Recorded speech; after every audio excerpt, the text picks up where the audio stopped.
أعوذ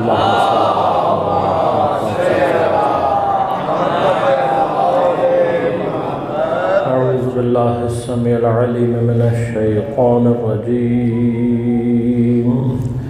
بسم الله الرحمن الرحيم. الحمد لله الذي هدانا لهذا وما كنا لنهتدي لولا أن هدانا الله لقد جاءت رسل ربنا بالحق.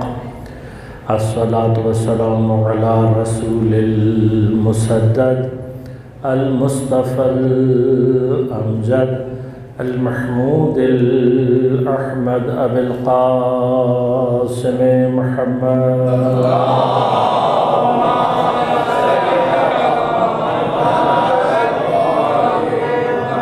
والصلاة والسلام على أسد الله الغالب غالب على كل غالب علي بن أبي طالب.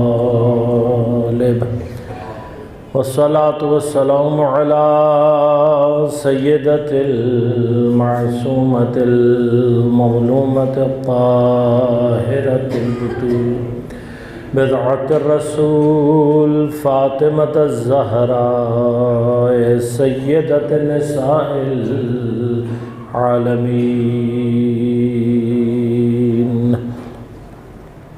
والصلاة والسلام على الحسن المجتبى والحسين المظلوم وأهل بيته الطيبين الطاهرين المعصومين المظلومين المنتجبين المنتخبين لا سيما بقية الله في الأرضين روحي وأرواح العالمين لتراب مقدمه الفداء. ولعنة الله على أعدائهم أجمعين. أما بعد، قال الله تعالى في كتابه الكريم: بسم الله الرحمن الرحيم. وأما بنعمة ربك فحدث. صلوات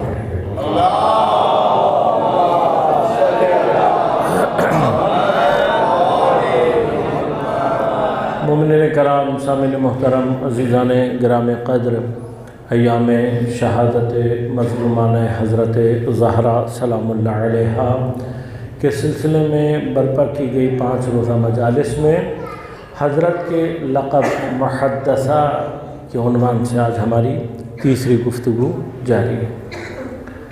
میں نے آپ کی خدمت میں عرض کیا کہ پروردگار عالم کے کچھ اسماء ظاہر اور کچھ اسماء باطن ہے. خود اس کی ذات ایک ہی مرحلے میں هو الظاہر وهو الباطن. اسرار الہیہ تک پہنچنے کا راستہ زمین پر جس اسرار آمیز ذات کے دروازے سے شروع ہوتا ہے، اس ذات گرامی کا نام جناب سیدہ سلام اللہ علیہا.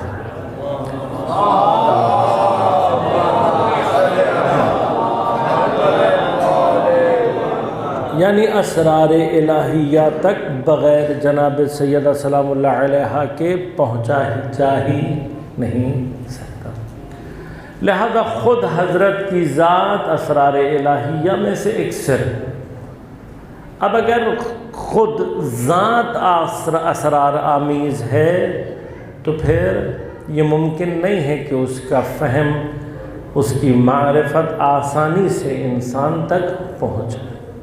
لہذا ہم جس مقام پر بھی ہوں، جناب سیدہ سلام اللہ علیہا سے متعلق جب ہم سوچنا چاہتے ہیں، پڑھنا چاہتے ہیں، یہ سمجھنا چاہتے ہیں تو ہمیں اپنے عقل، اپنے شعور اور ادراک کو تھوڑا سا آگے بڑھانا ہوگا۔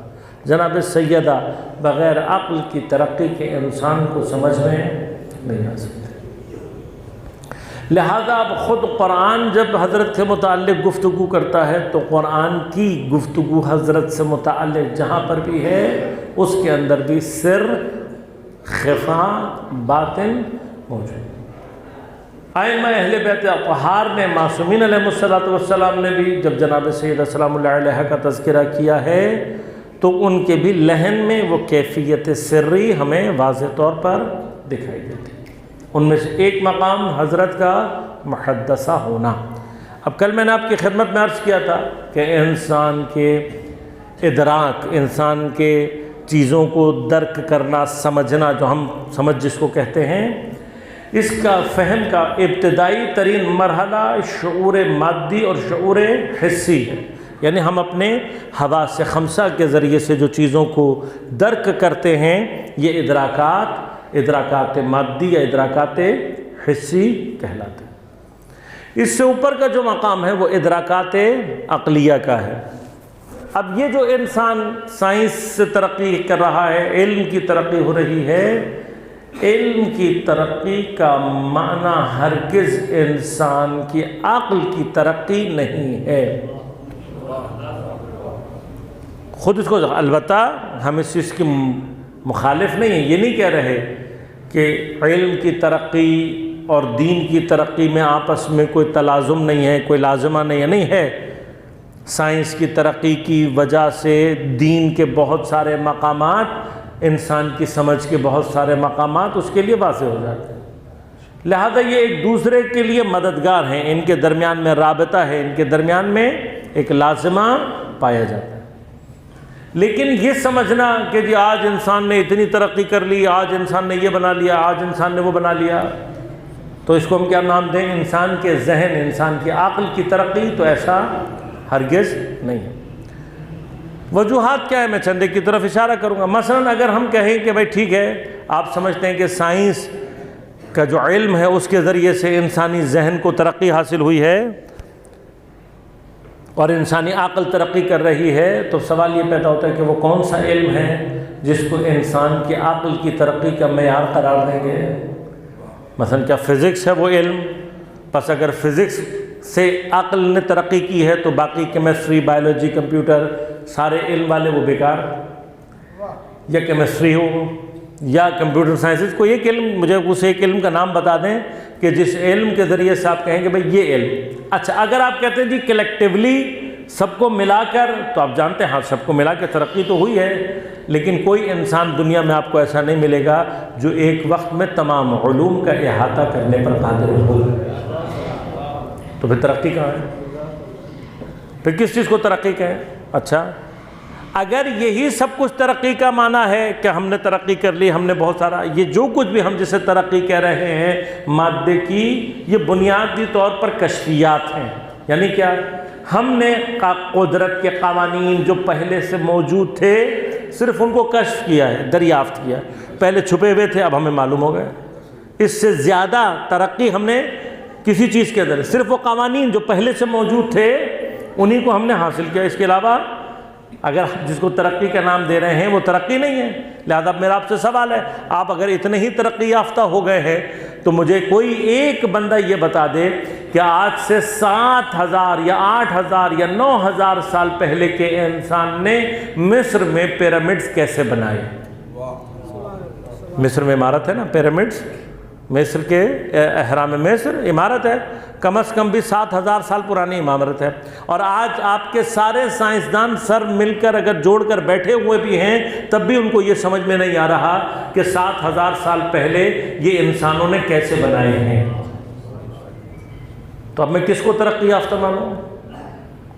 وہ 7,000 سال پہلے کا انسان، اس کو ترقی یافتہ مانو کہ آج کا اتنا سائنٹیفکلی ترقی کرنے والا انسان یہ نہیں سمجھ پا رہا کہ انہوں نے یہ عمارت بنائی کیسے ہوگی؟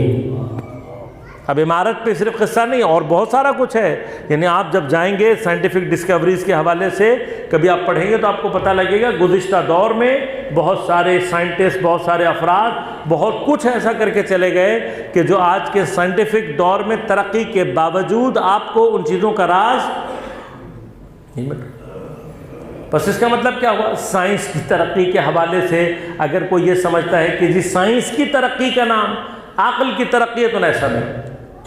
لہذا غور کیجیے گا، کچھ مرحلہ علم کا علم ہونے سے پہلے معلومات کے درجے میں ہوگا. یہ جو ہمارے اور آپ کے پاس اکثریت کے ساتھ پایا جاتا ہے یہ کہلاتا ہے معلومات. یہ علم کب بنتا ہے؟ یہ علم اس وقت بنتا ہے کہ جب آپ یہی چیز خود سمجھ لیں اور کسی کو سمجھانے کے قابل ہو جائیں. اگر آپ کو خود سمجھ میں نہیں آئے، اچھا آپ سمجھ کے اعتبار سے اگر آپ بات کریں گے تو کتنے لوگ ہوں گے جن کو یہ جتنی بھی سائنٹیفک ڈسکوری ہیں ان کے بارے میں سب کچھ پتا ہو؟ کتنے لوگ ہیں بھائی؟ اصل جو سائنسدان ہیں وہ گنتی کے کچھ افراد ہوں گے، باقی ہم اور سب آپ جتنے بھی ہیں ان کی بنائی ہوئی چیزوں کو استعمال تو کرنا جانتے ہیں، یہ چلتی کیسے ہے یہ کسی کو نہیں پتا. بس ہمارا تو ویسی اس علم سے کوئی تعلق نہیں ہے. تو اگر آپ اس کو عقل اور دماغ کی ترقی کہہ رہے ہیں، اس کو کوئی یہ سمجھے کہ ذہن کی یا انسان کی ترقی یہ ہے، تو یہ انسان کی ترقی نہیں. اب علم اپنے مرحلے میں علم کب علم ہوتا ہے؟ کہ جب انسان کو پہلے مرحلے میں خود سمجھ میں آ جائے اور ثانیاً دوسرے مرحلے میں وہ کسی کو منتقل کر سکے.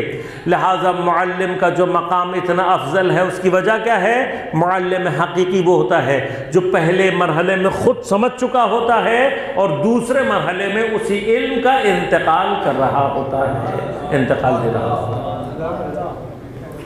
اب علم سے آگے کا مرحلہ کیا ہے؟ علم سے آگے کا مرحلہ ہے حکمت.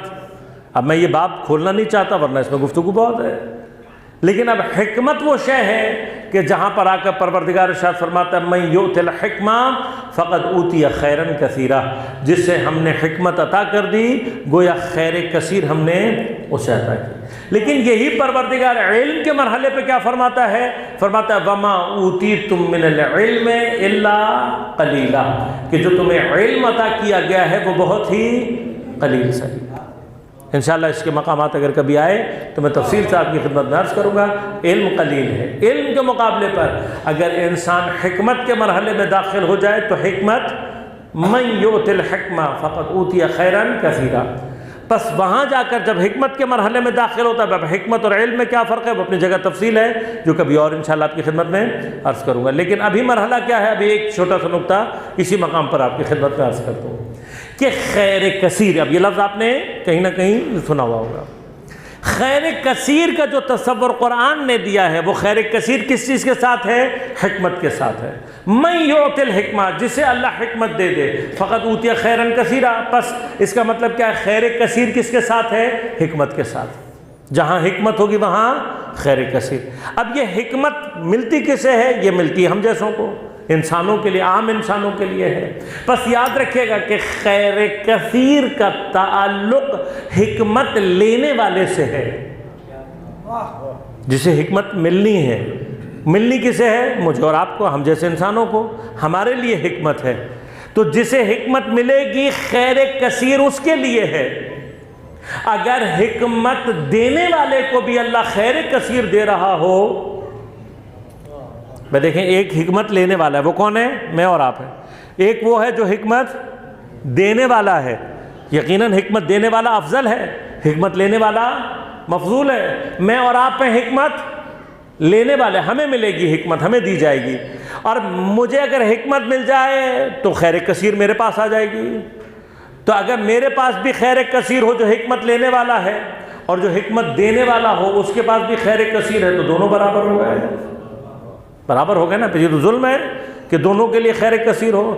تو لینے والے ہم ہیں، دینے والا کون ہے؟ هو الذی بعث فیہم رسولا منہم یتلو علیہم آیاتہ ویزکیہم ویعلمہم الکتاب والحکمہ. ہم ہیں اور آپ ہیں حکمت لینے والے. دینے والا کون ہے؟ دینے والی ذات پیغمبر اکرم کی ہے. پس ہم ہیں حکمت لینے والے. پس ہمارا تعلق ہے خیر کثیر سے. جو حکمت دینے والا ہوتا ہے پروردگار اسے خیر کثیر عطا نہیں کرتا, اس سے کہتا ہے اِنَّا أَعْطَيْنَاكَ الْكَوْثَرَ. سر محمد و آل محمد برند السلام.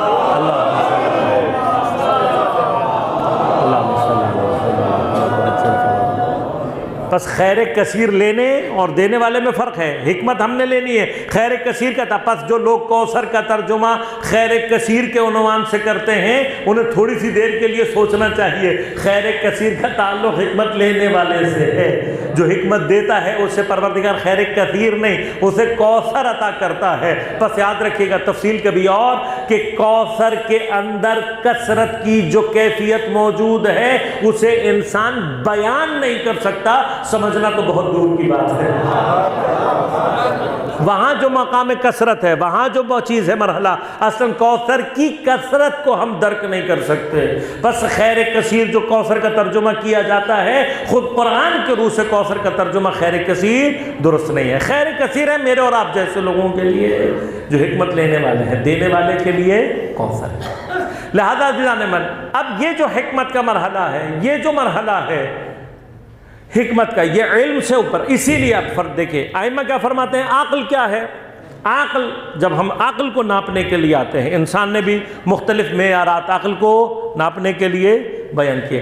تو آپ اگر جائیں گے اور سائنٹسٹ سے مثلا نفسیات دان سے پوچھیں گے یا ایجوکیشنسٹ سے پوچھیں گے کہ بھئی علم کا عقل کا معیار کیسے پہچانا جاتا ہے, ڈگریوں سے, تو کہیں گے نہیں ڈگریوں سے نہیں.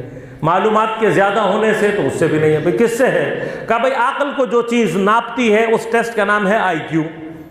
جانتے ہیں آئی کیو کا نام تو سنا ہوا ہوگا آپ نے. اب آئی کیو کا تعلق انسان کے پڑھے لکھے ہونے سے نہیں ہے, سمجھدار ہونے سے ہوتا ہے.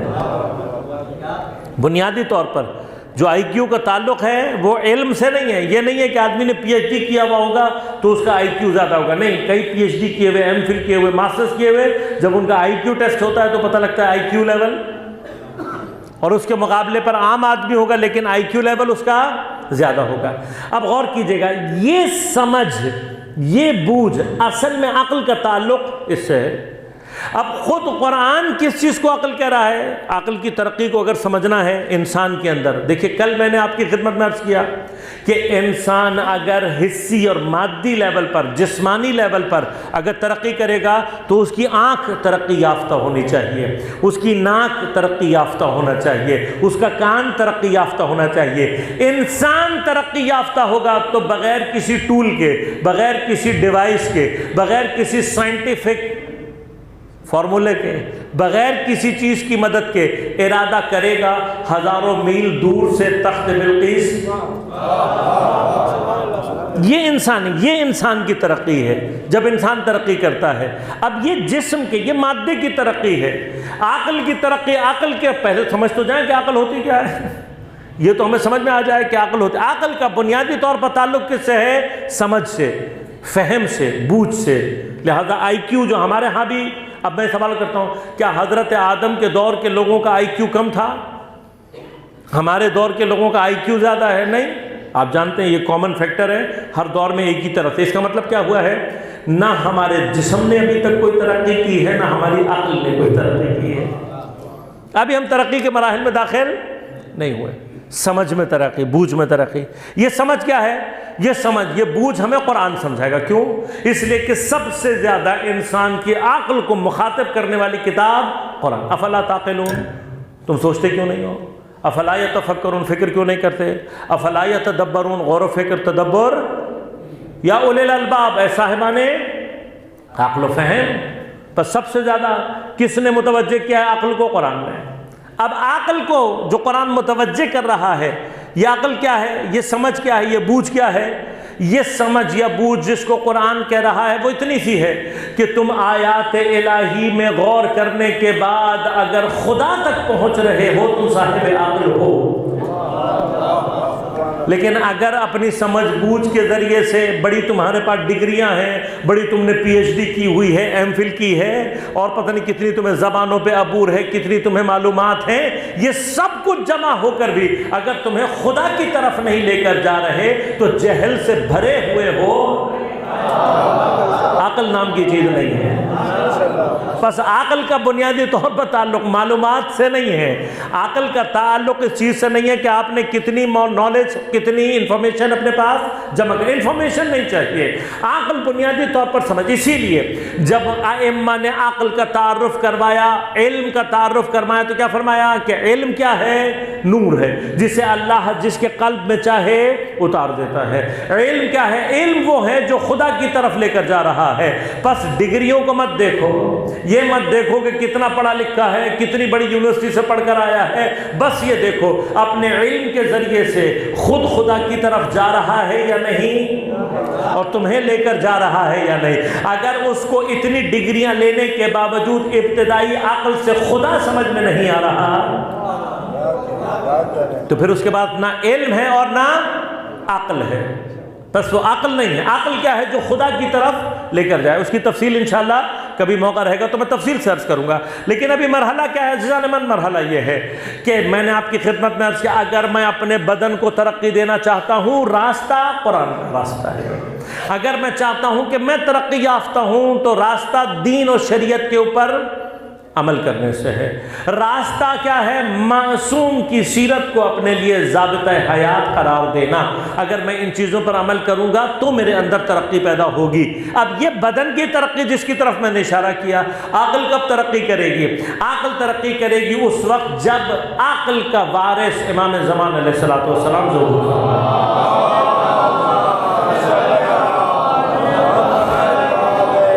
جب عقل کے لشکر کا سردار ظہور کرے گا۔ اب جب عقل کے لشکر کا سردار ظہور کرے گا، لہذا غور کیجئے گا، عقل کے بھی لشکر ہیں، جہل کے بھی لشکر ہیں، لہذا اب عقل یاد رکھیے گا، عقل کہاں پر؟ جہاں پر عقل آ جائے، میں نے کیا کہا؟ عقل لے کر جاتی ہے خدا کی طرف۔ اب جب عقل خدا کی طرف لے کر جا رہی ہو تو وہ مومن عاقل ہے، مومن عاقل ہوتا ہے۔ لیکن جب عقل خدا کی طرف لے کر جا رہی ہوتی ہے تو بہت سارے مقامات ایسے آتے ہیں کہ جہاں جاہل کو لگ رہا ہوتا ہے کہ یہ نقصان کا سودا کر رہا ہوتا ہے، لیکن جس نے خدا کے ساتھ سودا کر لیا ہو اسے پتا ہوتا ہے کہ میرا سودا نقصان کا نہیں ہے بلکہ اس سے زیادہ فائدے کا کوئی سودا ہو ہی نہیں سکتا۔ لہذا یاد رکھے گا، اس اگر آئینے سے دیکھا جائے تو خود کربلا عقل اور جہل کے لشکروں کے ٹکراؤ کا میدان تھا۔ ایک طرف عقل کا لشکر تھا، دوسری طرف جہل کا لشکر تھا۔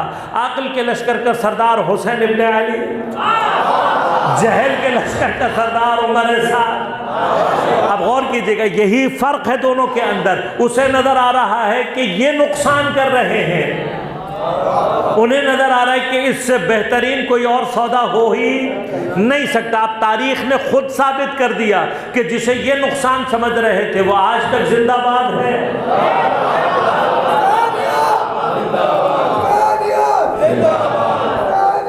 زندہ باد۔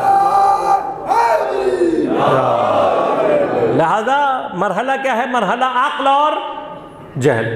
اب کیا ہوگا؟ اب ہوگا کہ جس وقت امام زمان علیہ السلام ظہور فرمائیں گے، تو روایات ہمارے پاس موجود ہیں، بار بار روایات میں ملا کہ حضرت جب ظہور کریں گے تو آپ لوگوں کے، روایت کی تشبیہ کیا ہے کہ آپ سر پر ہاتھ رکھیں گے، لوگوں کی عقول کامل۔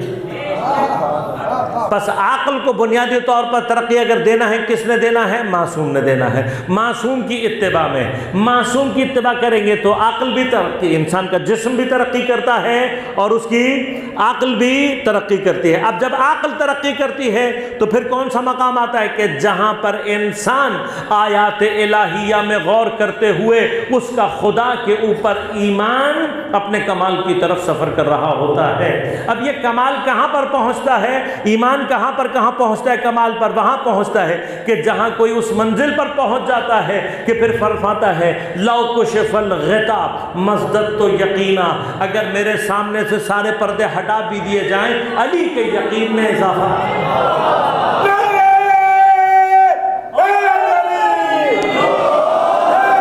مزددت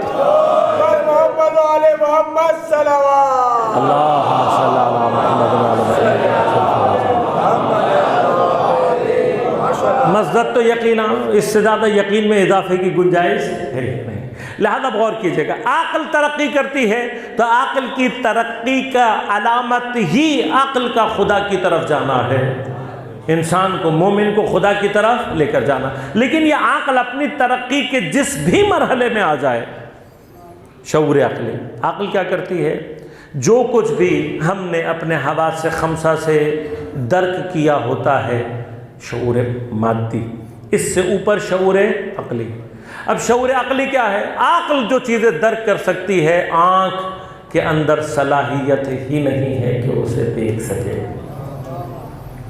عقل جو چیز درک کر سکتی ہے، کان میں، حواس خمسہ میں اصلا صلاحیت نہیں ہے کہ اسے، اب ایک چھوٹی سی مثال دوں گا آپ کے لیے سمجھنا تھوڑا سا توجہ کے ساتھ۔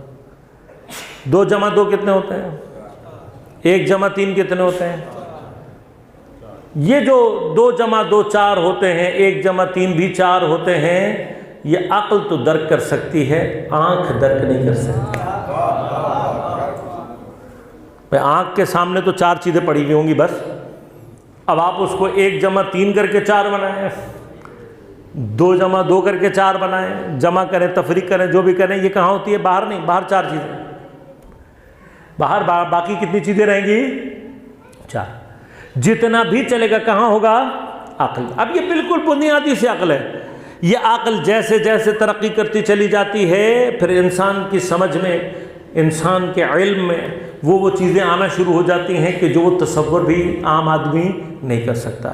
لہذا کیا ہوتا ہے؟ بعض مقامات پر غور کیجیے گا، لہذا بعض اوقات عقل کی ترقی کے مراحل، یہ آئی کیو کو جو بیان کیا گیا، آئی کیو بھی ایک جہت ہے خالی عقل کی، حقیقی نہیں ہے۔ لہذا ہم نے یہ بھی تجربہ کر کے دیکھا ہے، آپ نے بھی دیکھا ہوگا کہ بعض اوقات جتنا پڑھا لکھا آدمی ہوتا ہے، پڑھائی لکھائی میں، کتاب میں جتنا زیادہ آگے ہوتا ہے، اور دنیا کے باقی امور میں اتنا ہی فارغ ہوتا ہے۔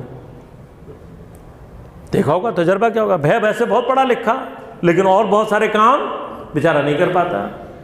اسی طرح سے اور بہت سارے ہنر ہیں جو دوسروں کو آتے ہیں، پڑھے لکھے لوگوں کو نہیں آتے۔ اس کا معنی یہ نہیں ہے، بس یاد رکھیے گا، ان میں سے کوئی بھی معیار عقل کا نہیں۔ عقل کا معیار کیا ہے؟ عقل کہاں کامل ہوتی ہے؟ جب وہ خدا کی طرف لے کر جاتا ہے۔ اگر بہت ڈگریاں رکھنے والے کو نہ لے کر جائے تو وہ عاقل نہیں ہے۔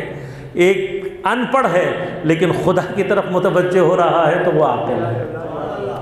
اب عقل جتنا مرضی ترقی کر لے، عقل کے اندر صلاحیت ہی نہیں ہے ادراکات کی منزل میں کہ وہ خدا کو کہیں درک کر سکے۔ کیوں؟ اس لیے کہ عقل کی سرحد جہاں پر بھی جاتی ہو محدود ہے۔ عقل کے اندر صلاحیت ہی نہیں ہے کہ وہ لامحدود کو درک کر سکے۔ اب لامحدود ایک دفعہ عدد میں ہوتا ہے، نمبرز میں ہوتا ہے، یہ جو نمبر کے اندر لامحدود ہے، اس کو عقل تھوڑا بہت سمجھ پاتی ہے، تھوڑا بہت تصور کر پاتی ہے، ہوتا کیا نہیں کر سکتی، ایگزیکٹلی نہیں درک کر پاتی، لیکن اس کے آگے بھی ناچار ہو کر سمجھ نہیں پاتی تو کیا کرتی ہے؟ ایک علامت لیتے ہوئے 8 کی شکل میں ایک علامت بناتی ہے، جس سے وہ انفینٹی کو ان نمبر ظاہر کرنے کی کوشش کرتی ہے کیا یہ نہیں پتا۔ یہ عقل کی بیچارگی ہے، کس کے سامنے؟ لامحدود کے سامنے۔ یہ جو لامحدود ہے یہ ان نمبرز ہے، عدد کا لامحدود ہے۔ اگر کوئی ذات لامحدود ہو جائے تو جو عقل نمبر کی انفینٹی کو دریافت نہیں کر سکتی، وہ ذات کی انفینٹی کو درک کر ہی نہیں سکتی۔ اب یاد رکھیے گا، کائنات میں واحد لامحدود ذات پروردگار عالم کی ذات ہے۔ اب اللہ نے، غور کیجئے گا، اللہ نے اس انسان کے اندر لامحدود کو ڈیٹیکٹ کرنے کے لیے جو چیز رکھی ہے، لامحدود کو درک کرنے کے لیے جو چیز رکھی ہے، وہ عقل نہیں ہے۔ عقل کا کام نہیں ہے، کس کا کام ہے؟ وہ چیز کہ جو ہم لامحدود کو درک کرنے کی صلاحیت رکھتی ہے، وہ انسان کے اندر کہلاتا ہے قلب، روح کا وہ حصہ جو کہ عقل سے بھی زیادہ اشرف اور افضل ہے۔ عقل کا کام ہے، عقل کیا کرتا ہے؟ ڈیٹیکٹ۔ اب کیسے کرتا ہے یہ ہمیں نہیں پتا، یہ مراحل ان کے لیے ہیں جو وہاں تک پہنچ گئے، لیکن ڈیٹیکٹ کرنے سے مراد کیا ہے یہ اپنے بچوں کو سمجھا دوں، بزرگان یقیناً متوجہ۔ دیکھیے عقل کا کام نہیں ڈیٹیکٹ کرنا، ڈیٹیکٹ کرنا کس کا کام ہے؟ قلب کا کام ہے۔ قلب جب ڈیٹیکٹ کرتا ہے تو یہ ڈیٹیکشن کس طرح کی ہے؟ ایگزامپلیفائی کر دوں تاکہ بات آپ کو سمجھ میں آ جائے. جیسے فرض کریں میٹل ڈیٹیکٹر ہے, آپ نے دیکھا ہوگا ایئرپورٹس پہ لگا ہوتا ہے, بعض جگہوں پہ محرم میں بھی وہ لا کے رکھ دیتے ہیں بکسا سا, اس کے اندر آپ گزرتے ہیں, یہ ہوتا ہے میٹل ڈیٹیکٹر. میٹل ڈیٹیکٹر کیا کرتا ہے؟ میٹل ڈیٹیکٹر زیادہ سے زیادہ یہ کر سکتا ہے کہ آپ کو یہ بتا دے کہ یہ جو بندہ گزرا ہے اس کے کپڑوں یا جسم میں کہیں میٹل موجود ہے. اس سے زیادہ کچھ بتا سکتا ہے؟ کس سائز کا ہے, کون سی دھات ہے, وغیرہ وغیرہ کچھ نہیں بتا سکتا. وہ صرف بیپ کر کے آپ کو یہ بتائے گا کہ میٹل ہے. کہاں ہے یہ بھی نہیں بتائے گا, صرف کیا بتائے گا؟ میٹل ہے. قلب اگر اس منزل پر پہنچ جائے تو بس اتنا سمجھ جاتا ہے کہ کوئی خدا ہے.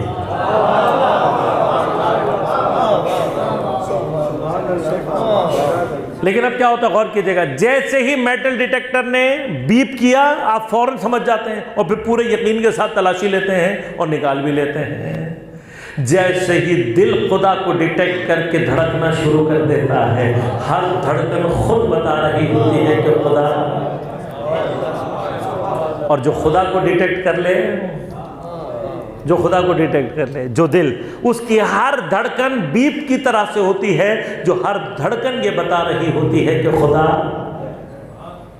اب اگر کسی کا قلب اس منزل پر پہنچ جائے, اس منزل پر پہنچ جائے کہ جہاں خدا کو ڈیٹیکٹ کرنے لگے, تو اب خدا کو جو چیز ڈیٹیکٹ کرتی ہے, جیسے ہی خدا کو ڈیٹیکٹ کرتی ہے, خدا سے ایسے وصل ہو جاتا ہے.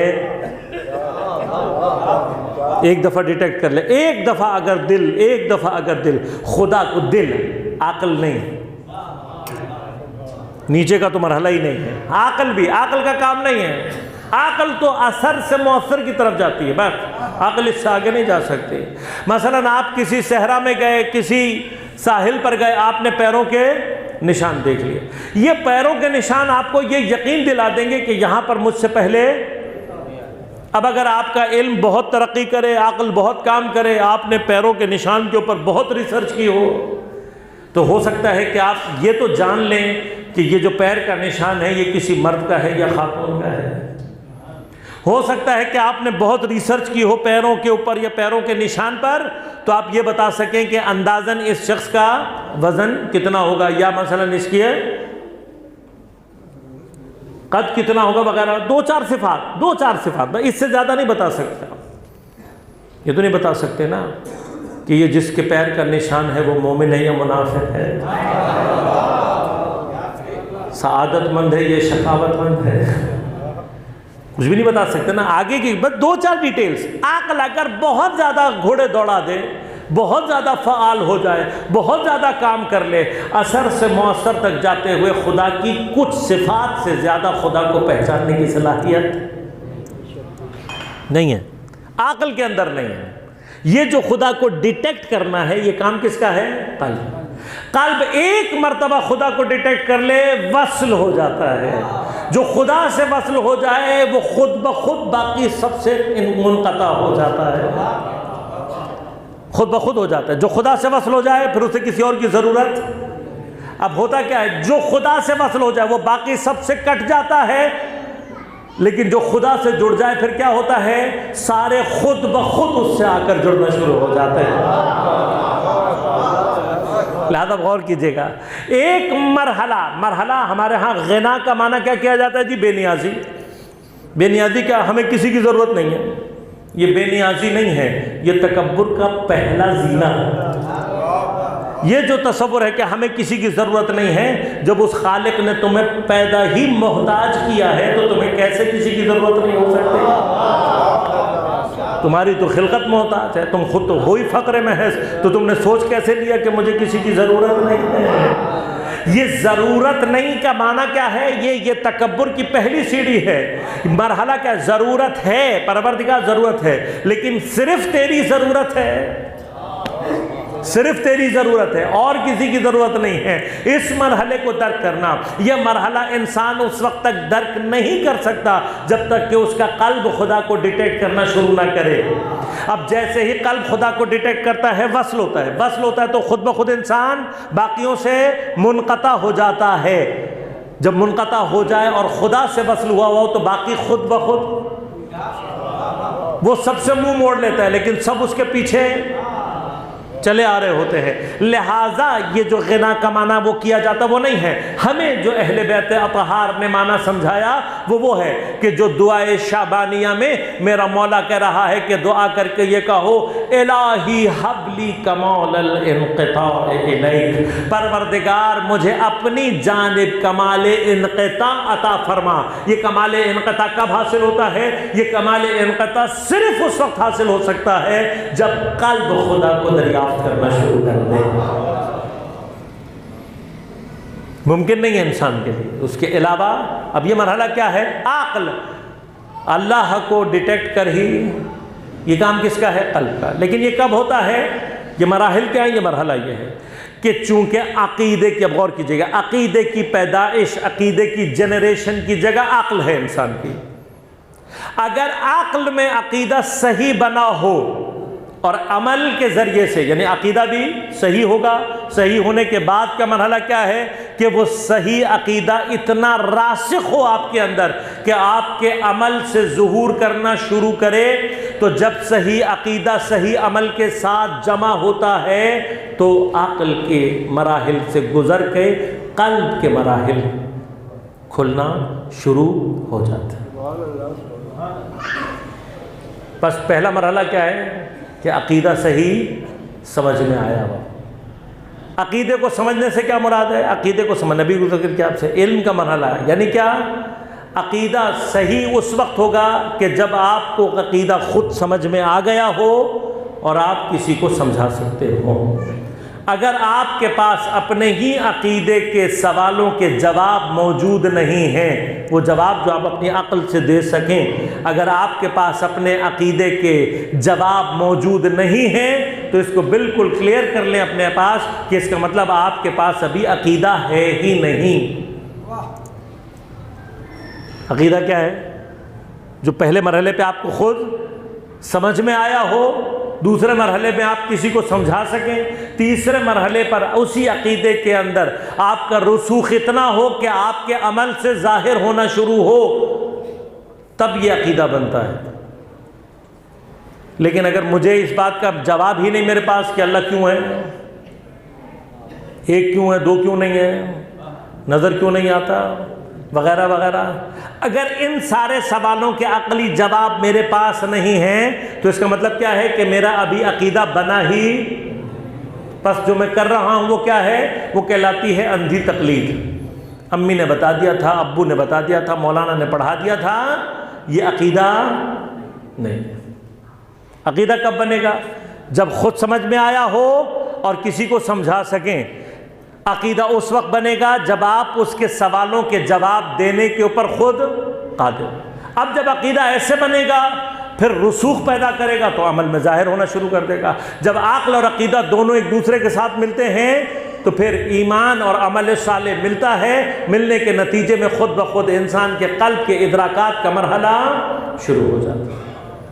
اب یہ قلب کے ادراکات کے مرحلے میں انسان کہاں تک جا سکتا ہے؟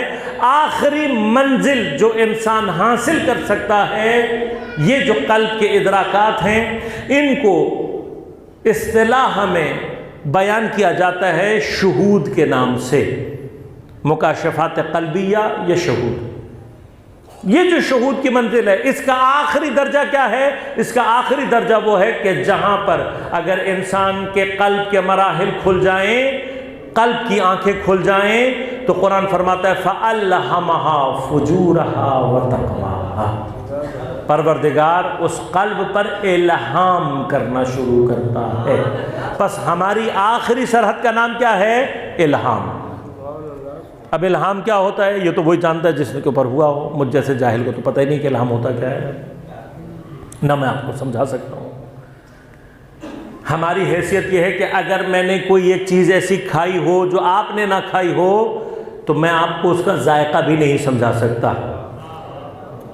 تو جو ذائقہ نہ سمجھا سکے وہ قلب کی منزل کسی کو کیا سمجھائے گا؟ اب قلب کیسے دیکھتا ہے، قلب کیسے سنتا ہے؟ نہ وہ آنکھوں کی طرح دیکھنا ہے، نہ کانوں کی طرح. جیسے میں نے آپ کی خدمت میں عرض کیا، عقل جو دیکھتی ہے نہ وہ آنکھوں کی طرح دیکھنا ہے، عقل جو سنتی ہے وہ کانوں کی طرح سننا. لہذا اب قلب کیا کرتا ہے مجھے نہیں پتا، الہامات کیا ہوتے ہیں، مکاشفات کیا ہوتے ہیں، شہود کیا ہوتے ہیں، مجھے اس بارے میں کچھ نہیں معلوم۔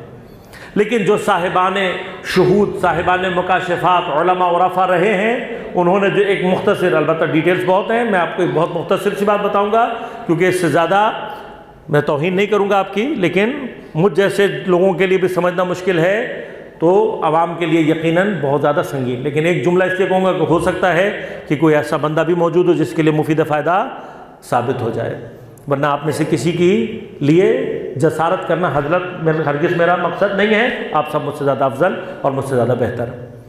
کیا ہے؟ کہا کہ مکاشفہ کی کیفیت، شہود کی کیفیت خواب سے نزدیک ہوتی ہے، خواب نہیں ہوتا، خواب سے، خواب جیسی کہہ لیں آپ۔ اب یہ جیسی میں لیکن فرق کیا ہے؟ فرق بیان کروں گا، نہ بھی سمجھ میں آئے تو کوئی مسئلہ نہیں ہے۔ فرق کیا ہے؟ کہ فرق یہ ہوتا ہے کہ خواب میں آپ کو ایک کلی شے دکھائی دیتی ہے جس سے جزئی کی طرف سفر کرنا تعبیر خواب کہلاتا ہے۔ ایک کلی چیز دکھائی جائے گی، اس میں سے تعبیر خواب کا علم کیا ہے کہ اس کلی چیز میں سے جزئی چیز نکال کر دینا۔ یہ علم بھی اللہ اپنے خاص بندوں کو عطا، یہ علم میں وہ ہے جو کہ ودیت ہوتے ہیں، ہر ایک کے پاس نہیں ہوتے۔ اس کے مقابلے پر کہا شہود کی کیفیت خواب جیسی ہوتی ہے لیکن طریقہ الٹ ہوتا ہے، جزئی دکھایا جاتا ہے، عارف کو اس میں سے کلی دریافت کرنا ہوتا ہے۔ لہذا عارف کے لیے خود الہام کے مرحلے پر پہنچ کر بھی کچھ مشکلات ہیں۔ وہ مشکلات کیا ہیں؟ شیطان جس آخری مرحلے تک انسان کے پیچھے ہوتا ہے وہ مرحلہ الہام ہے، لہذا بعض عرفاء کے لیے یہ فرق کرنا مشکل ہو جاتا ہے کہ جو الہام ہمارے اوپر ہوا ہے یہ الہام ربانی ہے یا الہام شیطانی ہے۔ اب یقیناً الہام شیطانی کسی جو الہام کے مرحلے پر ہو، شیطان اس کو گناہ کی طرف نہیں لے کے جا رہا ہوتا، شیطان اس کو بظاہر بری باتوں کی طرف نہیں لے کے جا رہا ہوتا۔ خود یہ دریافت کرنا کہ یہ الہام شیطانی ہے یا ربانی، یا عارف کے لیے آسان کام نہیں ہوتا۔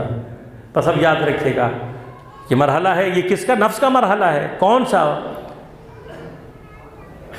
وَنَفْسٍ وَمَا زَكَّاهَا قَدْ أَفْلَحَ مَنْ زَكَّاهَا وَنَفْسٍ وَمَا سَوَّاهَا قَدْ أَفْلَحَ مَنْ زَكَّاهَا فَأَلْهَمَهَا فُجُورَهَا وَتَقْوَاهَا۔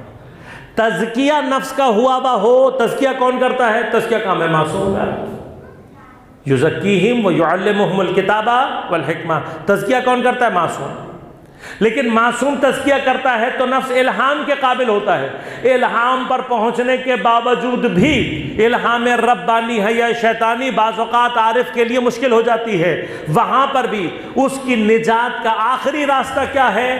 اس کی نجات کا آخری راستہ ہے کہ نفس ملہمہ پر پہنچا ہوا کسی ایسے نفس کو تلاش کرے کہ جس کے لیے کوئی مقام شک باقی ہی نہیں رہتا۔ جہاں مقام شک باقی نہ رہے وہ منزل یقین ہوتی ہے، یقین کا نتیجہ اطمینان کی صورت میں ہوتا ہے، تو وہاں پہنچ کر بھی عارف کو جس کی ضرورت ہوتی ہے وہ ہوتا ہے کہ جس کے لیے قرآن کہتا ہے یا ایتھا النفس المطمئنہ ارجعی الی ربک راضیۃ مرضیہ۔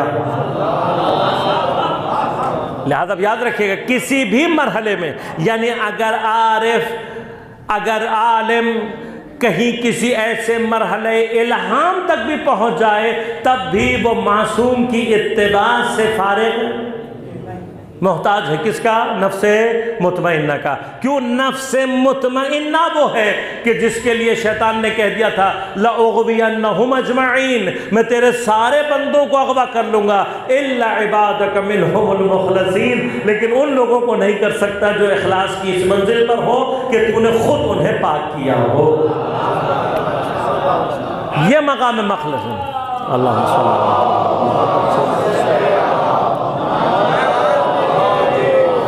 لہذا آپ کسی بھی مرحلہ ادراک میں، اب آپ کو یہاں اتنی سخت علمی بحث کر کے یہاں تک پہنچانے کا مقصد کیا تھا؟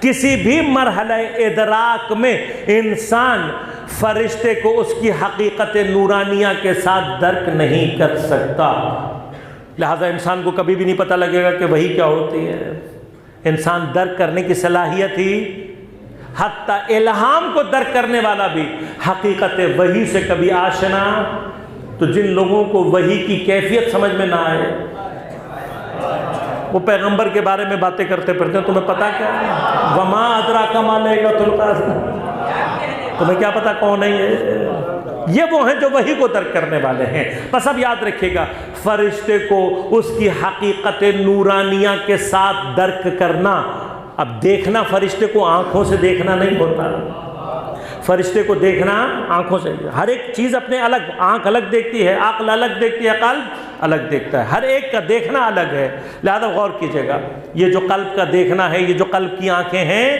ان کی کیفیت، اسی سے متعلق ایک روایت ہے جو آپ کی خدمت میں پیش، آپ نے بارہا سنی ہوگی، لیکن اس مرحلے کو درک کروں، اگر یہ مرحلے آپ کو سمجھ میں آ گئے ہوں گے، یہ مقام خود بخود سمجھ میں آ جائے گا۔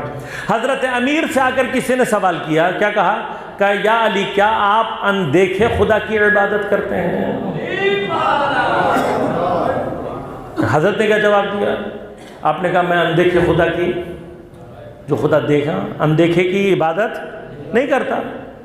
تو اس نے کہا کہ کیا آپ کا خدا آنکھوں سے دکھائی دیتا ہے؟ آپ نے کہا میرا خدا اتنا پست نہیں ہے جو آنکھوں سے دکھائی دیتا ہے۔ کہاں سے دکھائی دیتا ہے؟ قلب۔ اب یہ کیا مطلب ہے؟ یہ مرحلہ آپ کی خدمت میں عرض کر دوں، اگر یہ سارے مطالب آپ سمجھ چکے ہوں گے تو یہ مرحلہ محظوظ کرے گا آپ کو، غور کیجئے گا۔ مرحلہ کیا ہے؟ سوال پوچھنے والے نے عام سوال نہیں کیا عزیزان من، آپ کا خدا اندیکھا، اندیکھے سے مراد دیکھنا نہیں ہے، اندیکھے سے مراد ہے ڈیٹیکٹیبل ہے بھی یا نہیں، آپ کے خدا کو درک کیا جا سکتا ہے یا نہیں۔ اب غور کیجئے گا، اب درک چاہے حس میں ہو، چاہے عقل میں ہو، چاہے قلب میں ہو، مرحلہ بھی یہ نہیں، مرحلہ کیا ہے؟ ڈیٹیکٹیبل ہے یا نہیں، قابل ادراک ہے یا نہیں۔ کیوں؟ غور کیجئے گا، اگر کوئی شے، غور کیجئے گا اس پہ تھوڑا سا، اگر کوئی شے قابل ادراک ہی نہ ہو، یعنی اس کو درک نہ کیا، کوئی چیز ہی نہ ہو اس کو درک کرنے والی، کوئی شے ایسی ہو جسے اصل درک کیا ہی نہ جا سکتا ہو، چاہے وہ میٹل ڈیٹیکٹر کی طرح بیپ کی حد تک ہی کیوں نہ ہو، لیکن اگر کوئی شے ایسی ہے کہ جس کو درک کیا ہی نہ جا سکتا ہو، اس کا وجود اور عدم برابر ہو جاتا ہے۔ میں دیکھیں، اگر کوئی چیز ایسی ہے کہ اس کو ڈیٹیکٹ نہ کیا جا سکے تو اس کا ہونا نہ ہونا برابر ہو جائے گا نا، بھئی ہے یا نہیں، کس کو کیا پتا؟ نہیں پتا۔ جب تک ڈیٹیکٹ نہیں ہو جائے گی وجود اس کا یقینی، امکان تو ہوگا، امکان سے بحث نہیں ہے، لیکن ہے یا نہیں، جب تک ڈیٹیکٹ نہیں ہوگا یقین حاصل نہیں ہوگا۔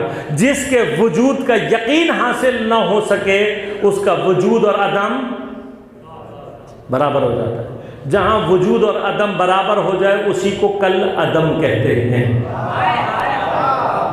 جس کا وجود اور عدم برابر ہو جائے اسے کیا کہتے ہیں؟ کل عدم۔ اب اگر کل عدم کا ہونا نہ ہونا مساوی ہو جاتا ہے، اگر خدا نہ خواستہ خدا کو کسی بھی چیز سے ڈیٹیکٹ نہ کیا جا سکے تو خدا کا ہونا نہ ہونا نعوذ باللہ من ذالک کیا ہو جائے گا؟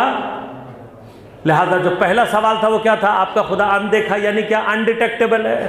اگر خدا انڈیٹیکٹیبل ہو تو پھر کیا ہونا نہ ہونا برابر ہو جائے گا۔ لہذا حضرت نے پلٹ کر جواب دیا کہ میرا خدا ایسا نہیں ہے۔ اگر عقل بیدار ہو تو اس سے زیادہ کوئی چیز ڈیٹیکٹ ہونے کے قابل ہے ہی نہیں، عقل کا بیدار ہونا ضروری ہے۔ لیکن کیا ہوا؟ حضرت نے کیا کہا؟ نہیں ایسا نہیں ہے، میرا خدا ڈیٹیکٹیبل ہے۔ تو اب اس نے پلٹ کر دوسرا بار کیا، کیا بار کیا؟ اس نے کہا کہ آنکھوں سے دکھائی دیتا ہے۔ تو اب حضرت نے کیا جواب دیا؟ لازمات ہے، جس کو آنکھ دیکھ لے وہ محدود ہے، جسے عقل دیکھ لے وہ محدود ہے۔ لہذا آپ نے فرمایا کہ میرا خدا اتنا پست نہیں ہے جسے آنکھ یا دل دیکھ سکے، میرے خدا کو دیکھنے کے لیے قلب کی آنکھیں روشن ہونا چاہیے، اور قلب وہ ہے کہ جو کیا کرتا ہے؟ قلب وہ ہے، یاد آپ غور کیجئے گا۔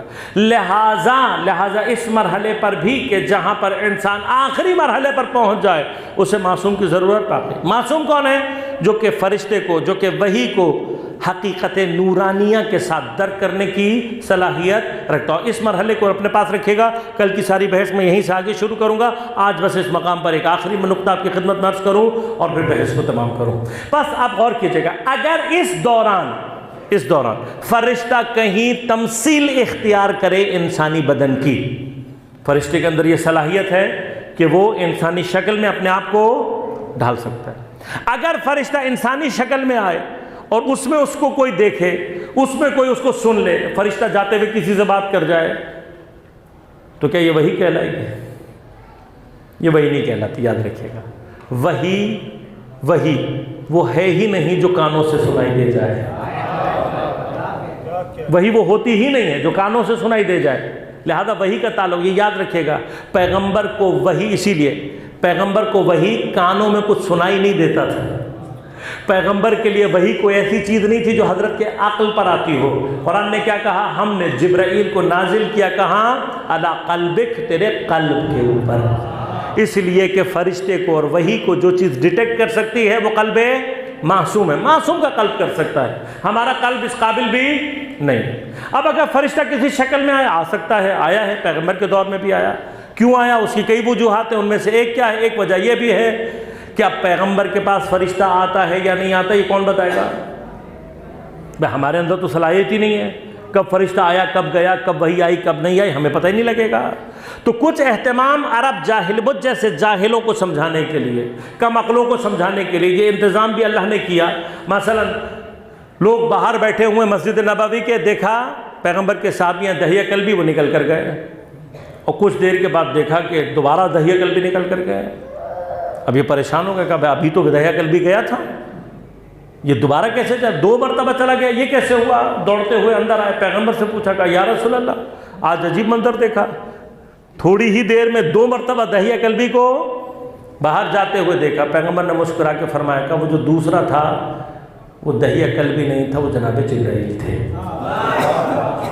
اب اگر اس شکل میں کوئی فرشتے کو دیکھ لے تو اسے محدث نہیں کہتے، یہ تو ہر جیسے کو نظر آ جائے گا، میرے جیسے کو بھی نظر آ جائے گا، تو یہ کمال، یہ فرشتے کو حقیقت نورانیہ میں ڈیٹیکٹ کرنا نہیں ہے۔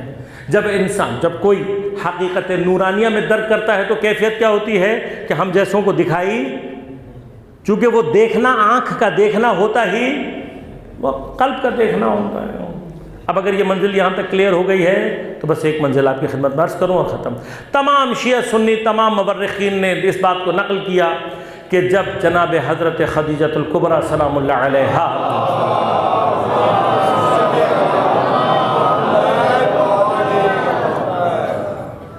حضرت صدیقہ طاہرہ جناب خدیجۃ الکبریٰ سلام اللہ علیہا آپ کا مال لے کر حضرت واپس آ رہے تھے شام سے، تو جب مدینہ میں وارد ہوئے تو آپ کسی بلند مقام پر دیکھ رہی تھی حضرت کو، آپ کا غلام میسرہ بھی ساتھ تھا۔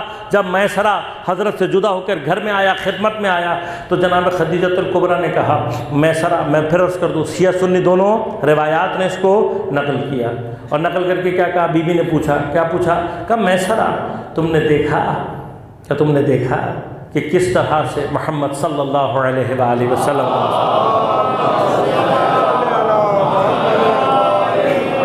کیا تم نے دیکھا کہ حضرت کو کس طرح سے فرشتوں نے اپنے سائے میں لیا ہوا تھا؟ میسرہ نے کیا کہا؟ بی بی مجھے تو دکھائی نہیں دیا۔ میں کہوں گا میسرہ تیرا مقام بھی نہیں ہے دیکھنے کا۔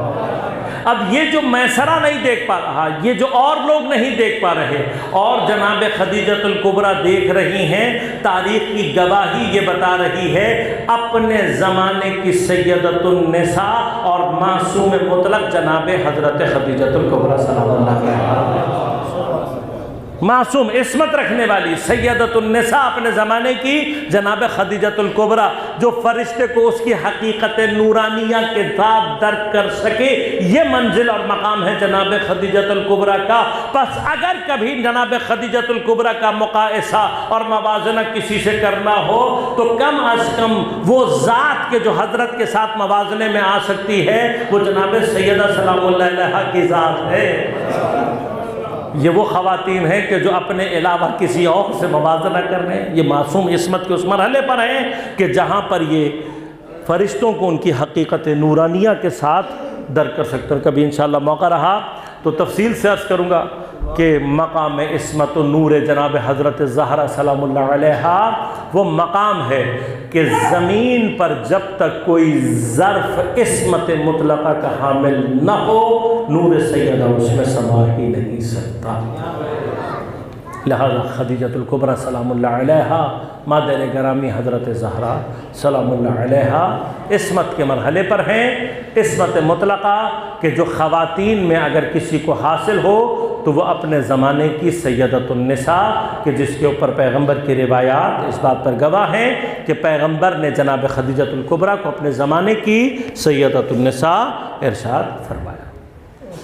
جو مقامات زہرا سلام اللہ علیہا چاہے وہ والد کی جانب سے ہوں چاہے والدہ کی جانب سے حاصل ہوں، جو مقامات جناب سیدہ کو حاصل ہیں، تاریخ میں کوئی اور ذات اس مقام کو درک نہیں کر سکتا۔ لیکن جناب سیدہ سلام اللہ علیہا مصائب کا آغاز پیغمبر کی زندگی، کہاں؟ خود پیغمبر سے جدائی جناب سیدہ کے اوپر ایک پوری مصیبت کا پہاڑ ہے۔ سیدہ سے بابا کی جدائی برداشت نہیں، لہذا جب بی بی نے سنا نا کہ دروازے پر ملک الموت ہے، یہ جملہ سننا ہی سیدہ کے لیے اتنا گرائیں بار تھا کہ حضرت نے گریہ کرنا شروع کیا۔ اور آپ جانتے ہیں کہ سیدہ کا گریہ پیغمبر سے دیکھا نہیں جاتا۔ میں کہوں گا یا رسول اللہ آج گریہ آپ سے دیکھا نہیں جا رہا، لیکن 75 دنوں میں آپ کی امت آپ کی بیٹی کو اتنا رولا نہیں برداشت ہوا پیغمبر سے۔ پیغمبر نے سینے سے لگا کر سیدہ کے کان میں کچھ کہا، روتی ہوئی سیدہ کے چہرے پر مسکراہٹ آ گئی۔ بعد میں مولا کائنات نے دریافت کیا، کہا بی بی آپ اتنی گریہ کی کیفیت میں تھے، پیغمبر نے آپ کے کان میں کیا کہا جو آپ کے چہرے پر مسکراہٹ آ گئی؟ کہا یا علی بابا نے کہا سیدہ میرے بعد میری ذریت میں سب سے پہلے مجھ سے آ کر ملنے والی تم ہو۔ لیکن بی بی یہ کس کو خبر تھی تم اتنی جلدی بابا کے پاس؟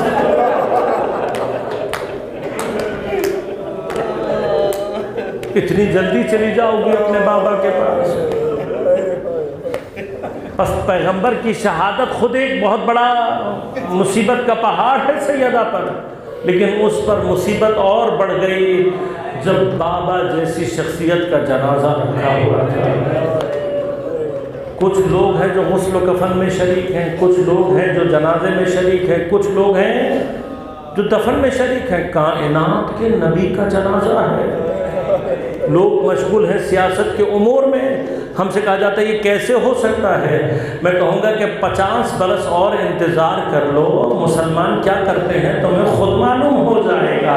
یہ پیغمبر کا جنازہ ہے، اور پیغمبر جس کو حسین منی و انا من حسین کہتے ہوئے تھکتے نہیں تھے، 50 سال کے بعد 3 دن تک اس حسین کا بے گور و کفن جنازہ کربلا کی ریت پر پڑا رہا۔ اب پوچھو اور بتاؤ کہ مسلمان کہاں تھے؟ ہم سے نہیں، اپنے آپ سے سوال کرو کہ مسلمان کہاں تھے۔ بس سیدہ کے تکلیف میں اضافہ ہے، بابا کا جنازہ کچھ لوگ اٹھا رہے ہیں، میں کہوں بی بی اٹھا تو لیا، دفنا تو دیا۔